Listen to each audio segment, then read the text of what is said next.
Allora, anche voi insomma volete essere protagonisti della prossima campagna elettorale, ma con chi poi alla fine? Beh, io dopo l'assalto alla diligenza che ho fatto nel 2009 come candidato a presidente in solitaria alla provincia di Pordenone, ho lavorato esclusivamente per una sorta di ecumenismo tra le liste civiche del territorio, e a questo insomma piano piano sta dando dei frutti, perché insomma abbiamo stretto un'alleanza con i triestini di Bandelli, al quale si affiancherà anche Zamparini, anzi si affiancherà, data l'importanza dell'imprenditore, direi che è una cosa sostanziosa. Poi si sono avvicinati anche altri movimenti tipo il Front Furlan, che aveva un rapporto preferenziale con noi, e punteremo appunto a queste elezioni regionali con un accordo con Trieste per suddividere i due territori amministrativamente. Però quando sento parlare Front Furlan, movimento friulanista,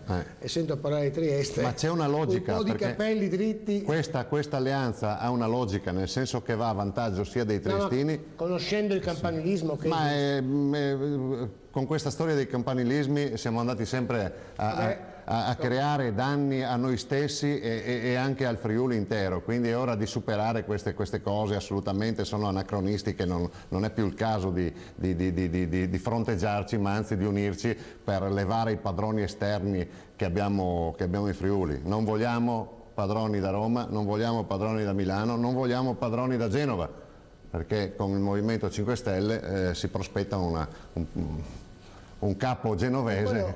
Ho visto che hanno fatto le elezioni via online, le primarie via online per indicare onorevoli e senatori candidati. Non ce n'è uno di Pordenone, non c'è. Questo è grave perché io penso che chi viene eletto deve rappresentare il territorio. Anzi, ti dirò, notizia di 5 secondi fa, un esponente del Movimento 5 Stelle mi ha dato l'assenso per candidarsi con noi, visto che insomma le espulsioni, le epurazioni che ci sono state, probabilmente una fetta si candiderà con noi e con un'altra regione, ecco.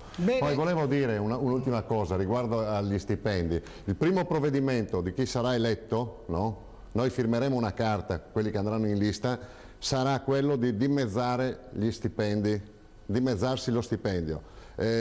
Lo porteremo in votazione, o lo porteranno chi sarà eletto ovviamente, con questo impegno di dimezzare lo stipendio, e vorremmo vedere in faccia chi avrà il coraggio di votare contro questo provvedimento. Vedrai che non potrai farlo perché sarà il voto segreto.